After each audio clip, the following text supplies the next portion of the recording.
हिंदी की तैयारी के लिए चैनल को सब्सक्राइब करें और नई वीडियोज़ की जानकारी भी आपको मिलती रहे, इसके लिए घंटी भी दबाएं।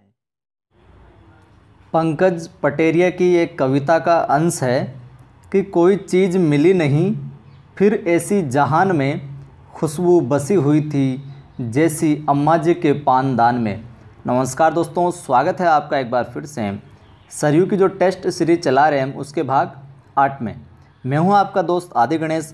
वीडियो को आपको ज़्यादा से ज़्यादा शेयर करना है, लाइक करना है, और आप हमारे चैनल पर नए हो तो चैनल को सब्सक्राइब करके घंटे के निशान को भी दबा लें, ताकि जब भी हम नया वीडियो डालें उसकी सूचना आपको मिलती रहे। और जब भी दिन में 2 से 3 वीडियो डाले जाते हैं तो कई बार नोटिफिकेशन नहीं मिलता है, तो आप चैनल पर जाके देख लिया करें कि वीडियो डाला है या नहीं। और कुछ ही देर बाद में जीके फर्स्ट पेपर की जो इतिहास की सीरीज़ चल रही है उसकी भी सीरीज़ आने वाली है, तो आप कमेंट में अपने उत्तर करें, अपना मूल्यांकन करें। और बहुत श्रेष्ठ स्तर के प्रश्नों का संकलन किया गया है और आप बड़ी कंजूसी करते हैं शेयर करने में, तो वीडियो को लाइक और शेयर ज़रूर किया करें। जितने ज़्यादा लोग जुड़ेंगे उतनी ज़्यादा की मदद हो पाएगी। चलिए शुरुआत करते हैं इसमें। राम की शक्ति पूजा, सूर्यकांत त्रिपाठी निरालाकृत जो है, वहाँ से प्रश्न देखते हैं। निराला का जन्म कब और कहाँ हुआ था? 1896 में मेदिनीपुर, बंगाल में। इनकी रचनाओं की बात करें हम तो अनामिका 1923 में इसका प्रथम भाग, और दूसरा भाग आया था 1937-38 में अनामिका का। परिमल 1923 में, गीतिका 1936 में, तुलसीदास 1938 में, कुकुरमुत्ता 1942 में, अणिमा 42-43 में, बेला 1943 में, नए पत्ते 1946 में, अर्चना 1950, आराधना 1953, गीत कुंज 1954, अपरा 1956 और सांदे काकली 1969 जो मरणोपरांत प्रकाशित हुई थी। तो इनका सन और रचनाएं ध्यान रखें आप। और हमारी कोशिश है कि आपको बेस्ट से बेस्ट मैटर जो उपलब्ध करवाएं, तो थोड़ा सा सहयोग आप भी करें, ज़्यादा से ज़्यादा शेयर करें, बोल के सब्सक्राइब करवाएं आप, ताकि मदद हो सके। निराला की प्रथम कविता कौन सी मानी जाती है? जूही की कली 1916 में। राम की शक्ति पूजा कविता का आशावादी संदेश क्या है?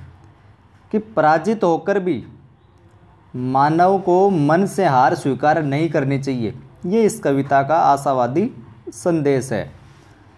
राम किसकी सलाह मानकर शक्ति की उपासना करते हैं? जामवंत की सलाह से, या जाम्बवान भी मिल सकता है आपको। मित्रवर विजय होगी न समर, ये कथन किसका है? राम का।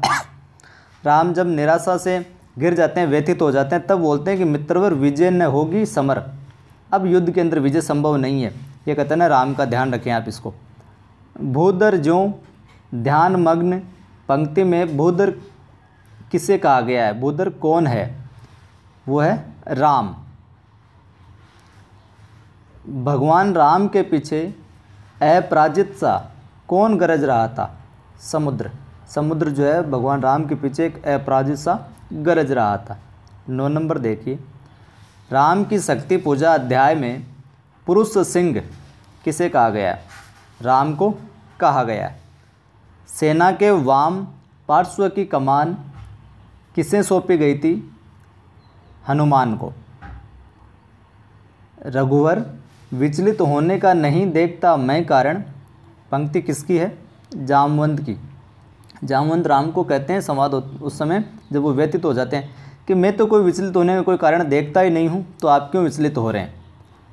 जब तक राम शक्ति पूजा करते हैं तब तक महावाहिनी महासेना का नायक किसे बनाया गया था?